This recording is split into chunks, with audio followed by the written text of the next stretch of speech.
Kalashnikov rifle wrapped with duct tape. You can see this weapon like that in the hands of both the Mujahideen in the Middle East and of the Russian soldiers during the Chechnya and Afghanistan wars. But what did they wrap it for? And why did they use the blue duct tape of all other colors? So, one of the reasons was high temperature. The thing is, after several hours of baking heat in the Middle East, the AK rifle became sticky. It's all because of the protective coating that wooden parts were covered with. To hold the weapon in such a condition in your hands, to say nothing of touching the stock with your cheek, is just disgusting. It feels as if the whole rifle was dipped in melted sugar. Not to mention the specific smell that was emitted by the heated coating. Specific and unpleasant, to say the least. Now, there's surely someone who will say that Soviet rifle coating never melted, not on the AK nor on the AK-74. And yeah, right, that someone will be. Wooden AK fittings in the USSR were coated with the VK1 coating, which was later replaced with the NTS-5119 coating. They are able to withstand temperatures up to more than 100 degrees Celsius or 212 degrees Fahrenheit. Of course, that's far more heat resistance that any duct tape can provide. The Mujahideen, however, did have such a problem. Apart from Soviet AK rifles in the Middle East, there were rifles from Egypt, Yugoslavia, Eastern Europe and many other countries. And, of course, counterfeit rifles made in local workshops. Most of them were worse in terms of quality, including coating.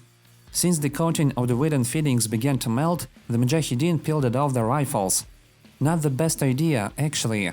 But even those who didn't do this would lose the coating sooner or later. Well, you can't expect much from a low-quality rifle, which hasn't seen proper maintenance for decades. They couldn't just leave wooden fittings without any protection. At least some alternative was required. And that's where the duct tape comes in. It helped protect wooden parts from splintering and micro cracks that could easily cause minor injury. And in the desert, with no proper medical care and hygiene, even minor injuries can result in major problems.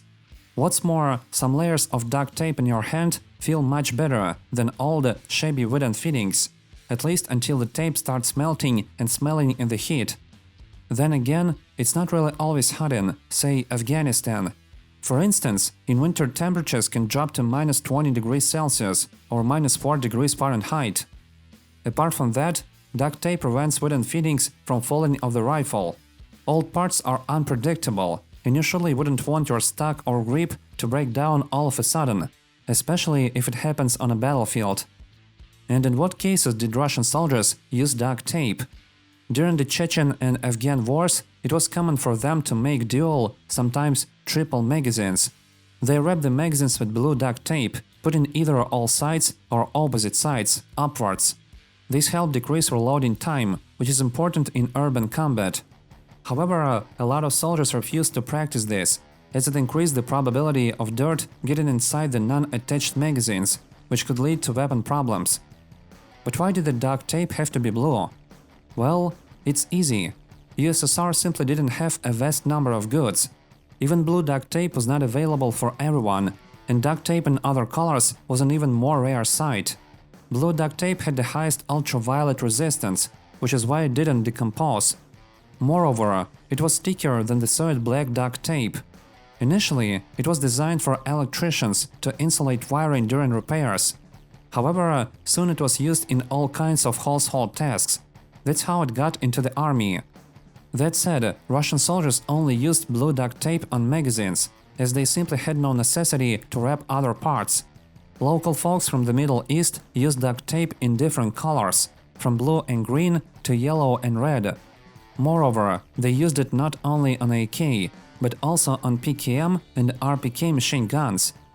At some point, duct tape on guns there became literally a matter of fashion and culture, something like the designs that various ancient tribes had, each one sort of emphasizing the unique history and personality of its owner.